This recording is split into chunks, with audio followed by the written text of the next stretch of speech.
You didn't see that coming? Welcome back, everyone. This is going to be my new Spider-Man Kraven video. You did not see this coming. Aaron Taylor Johnson as the Kraven of the Spider-Man and Venom movies. We have our next big Sinister Six character. I'll explain what this means. I know there are a lot of questions about how this affects him coming back as MCU Quicksilver now too. But if you're brand new to the channel, be sure to subscribe to get all the videos. There's so much Spider-Man stuff happening in the next year, and we're supposed to get that Spider-Man 3 No Way Home trailer pretty soon too, so I'll explain that at the end of the video as well. Just waiting for Tom Holland to leak all that footage in the next couple of weeks. But you all probably saw the news. Aaron Taylor Johnson is going to be the new Kraven of the related Spider-Man movies. You have the MCU Spider-Man movies with Tom Holland. You have all the Venom movies and the spin-offs that Sony are doing. And then obviously the crossover movies with Tom Holland coming into the Venom and other spin-off films. Sony already confirmed a long time ago that they were putting together an MCU version of the Sinister Six. Kraven the Hunter is just the next OG member of that roster. I cannot wait for him to show up so that we can all start doing more Evan Peters Quicksilver Wandavision memes. And you all probably remember the Kick-Ass reference from Wandavision. Yeah, kick-ass. I feel the need. Bust me. Ow! Kick-ass. You know, don't worry about it. Rumors don't mean shit. We know the truth, right? Yeah. Yeah. And who knows, buddy? This might even get you laid. If you don't remember, both Aaron Taylor Johnson and Evan Peters were in Kick-Ass long before either one of them were playing versions of Quicksilver in Avengers Age of Ultron and X-Men Days of Future Past. That's how old that movie is. Once his version of Kraven shows up, the memes are going to be off the charts. I'm sure there's a Deadpool timelines joke in this somewhere too. When all the Hollywood trades were breaking this news yesterday, they reported that they also went to Keanu Reeves and Adam Driver for the role, but as you can see, both of them turned it down. Keanu Reeves as Kraven would have been really cool, but I'm assuming he probably didn't want to sign a 6-picture deal, like sign himself up for a giant franchise without being able to read all those movie scripts, and Kraven probably felt a little too much like his John Wick character. But here's what's going on with Kraven inside the Marvel Spider-Man universe. So Aaron Taylor Johnson was cast for the Kraven solo movie that Sony is making right now, obviously with the intention that he would cross over with other Sinister Six stuff in the future. Right now they're reporting that the Kraven movie is based on the story of Kraven's Last Hunt from the comics. It's probably the best Spider-Man Kraven story of all time, so it's not a bad place for that to pull from, even though they'll have to change some of the story and plot, because in the comics, it's meant to be Kraven's actual last hunt, where he accomplishes his ultimate goal of hunting down Spider-Man, his greatest foe as he sees it, defeating him, which he does successfully. He doesn't kill him, and Spider-Man doesn't kill Kraven, but because Kraven accomplished everything that he set out to do, he feels like he has nothing left to accomplish in this world, and as Spider-Man swings off, Kraven climbs into a casket and literally shoots himself in the head, and that's the end of the story. And this new Kraven movie is meant to not only tell his origin story, but also be the beginning of a new franchise and set him on the path to crossover movies with Spider-Man, Venom, the other Sony Spider-Man characters. So because of the way Sony and Marvel are working together, they can do more Spider-Man stuff inside the Kraven movie now, like way more stuff than you saw of Spider-Man references in the first Venom movie. That was before Sony and Marvel's new sharing contract. Imagine that first Venom movie if there had been more legit Spider-Man references during it. That's probably what the Kraven movie is going to feel like.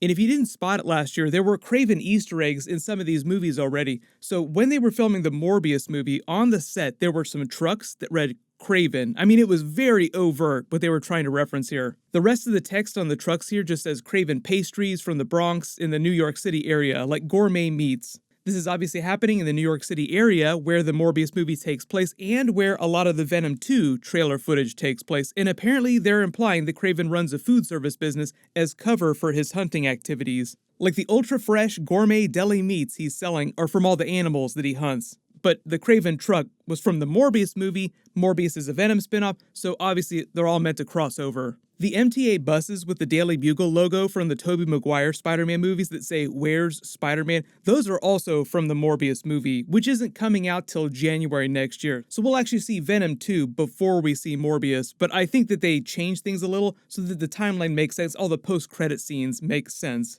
Marvel did the same thing with the MCU Marvel Phase 4 movies and all the Disney Plus series because they had to shuffle the order of some of the films. But the Daily Bugle logo in the Morbius movie is the same version of the Tobey logo from the Venom 2 trailer recently. And Andy Serkis kind of tried to claim that Venom isn't aware of the existence of Spider-Man during the Venom 2 movie. Here's the clip of him talking about that. obviously there are links between Venom and Spider-Man in the Marvel Universe and the Spider-Man story. But in this, we're treating this very much as it's his own world. The Venom story is his own world. There are nods and little moments that you just like this newspaper, the Daily Bugle, of course. But on the whole, he's unaware. They are unaware at this point of other characters like Spider-Man. That's the way we've chosen to play this particular episode of the movie. But well, we'll wait and see. We'll see what little things you can pick out of it. I'm not sure I totally believe him there, but we'll see. There might just be a lot of Spider-Man Easter eggs and they discover the existence of Spider-Man through the course of the film. I know it starts to get a little more confusing when you talk about Tom Holland's Spider-Man, like which version of Spider-Man is supposed to exist in this world, and we're seeing so much of Tobey Maguire's Spider-Man, like it's even Tobey Maguire's costume inside the Morbius movie. The whole thing with all this multiverse crossover is that Kevin Feige said that Spider-Man would be crossing over cinematic universes in addition to traveling the multiverse. So it sounds like the Sony people will be allowed to reference whatever MCU stuff they want to, because you have MCU characters like the Vulture, Scorpion also showing up in Morbius and the other Venomverse movies. But we have the Loki series coming up. That's going to be a multiverse series with him traveling all over the timeline through alternate realities as well. So I think that's meant to be the tutorial for hardcore multiverse before we get to Doctor Strange 2, Multiverse of Madness, in Spider-Man 3, which will slowly ramp up the multiverse storytelling so that by the time you get to Doctor Strange 2, you'll fully understand how all this works. And for the people that don't read comics, it will actually make sense why you have multiple different versions of characters showing up together on screen. Right now, Sony and Marvel's sharing contract just goes through Spider-Man 3 No Way Home and then a crossover movie that they haven't announced yet, and I think that's going to be Doctor Strange 2 Multiverse of Madness.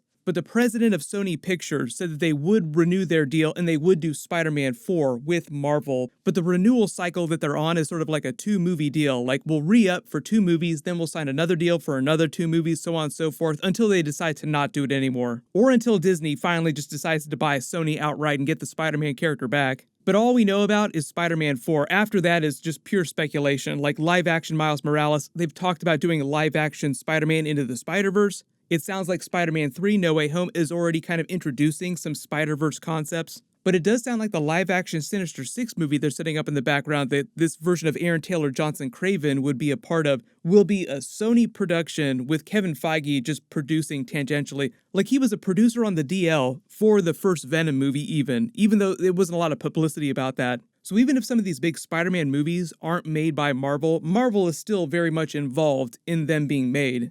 Right now, in terms of that Sinister 6 team they're setting up, the core members that we have so far is we have Michael Keaton's Vulture character, who we know is going to show up during the Morbius movie. They just confirmed that Alfred Molina is playing the original Dr. Octopus from Tobey Maguire's Spider-Man movie, Spider-Man 2, which implies also that Jamie Foxx is probably playing a version of his Electro from the Andrew Garfield Amazing Spider-Man 2 movie. We also have the Tinker, we also have the Shocker, and we have Michael Mando's Scorpion character. Kraven is just the latest piece in that team that they're putting together. But for those of you asking, obviously, what happens to MCU Quicksilver now? So him becoming Kraven doesn't mean that he'll never come back as the MCU version of Quicksilver, but the safe bet is that we probably won't see him appear in Doctor Strange 2 Multiverse of Madness as Quicksilver. We know Billy and Tommy are supposed to show up at some point during that, and they will be referencing other versions of mainstream Avengers characters that we've seen before, like alternate universe versions, but they haven't absolutely confirmed which characters those would be. If he does come back as MCU Quicksilver at some point, I think it would probably be for something really trippy and twisty, like Evan Peters Quicksilver on Wandavision, where you're meant to question the nature of this reality. Like he died, they want him to stay dead, but there are a lot of ways you could explain Scarlet Witch seeing visions of him again. Also, hand in hand with that, Evan Peters did say he'd love to come back as legit X-Men Quicksilver in the MCU, but I don't expect that to happen anytime soon. When they start doing those core X-Men characters again, like they're working on a new X-Men movie, I think they just won't do Quicksilver at all right away and find some other way of bringing him back into the universe in a bigger Secret Wars movie where it actually makes sense that he's there, but all the other X-Men characters are recast new versions with different actors. Like I said, it's all about the multiverse. That's why Marvel Phase 4 is treading so heavily on multiverse storytelling. The Loki series is going to explain most of that in really great detail. I will be doing videos for all those Loki episodes. Don't worry, it's going to start in a couple weeks. And the way that Kevin Feige actually talked about Evan Peters Quicksilver and Aaron Taylor Johnson is that they didn't do the Evan Peters version with the intention of replacing MCU Quicksilver. They just wanted to play into the idea of the false reality of the Hex of WandaVision, as Agatha Harkness was gaslighting Scarlet Witch, trying to get her to mentally break so that she could steal her chaos magic energy. There were a whole bunch of deleted scenes with his character doing Quicksilver things in the finale that they had to get rid of at the last minute in a whole alternate ending. I did a video about that a couple months ago after the finale, so I had a link for that video in the description down below and at the end of this. The brand new Spider-Man 3 No Way Home trailer might get released sometime in the next week or so. Tom Holland's birthday is next week, so I would plan on them trying to do something around that. We'll just wait for him to leak all the footage. If they do wind up releasing it, of course I'll make a video for that. And everyone click here for my brand new Eternals trailer video for Kit Harington's Black Knight character and his future in the Avengers movies. And click here to learn about all those WandaVision Quicksilver deleted scenes and alternate ending. Thank you so much for watching, everyone stay safe, and I'll see you guys tonight.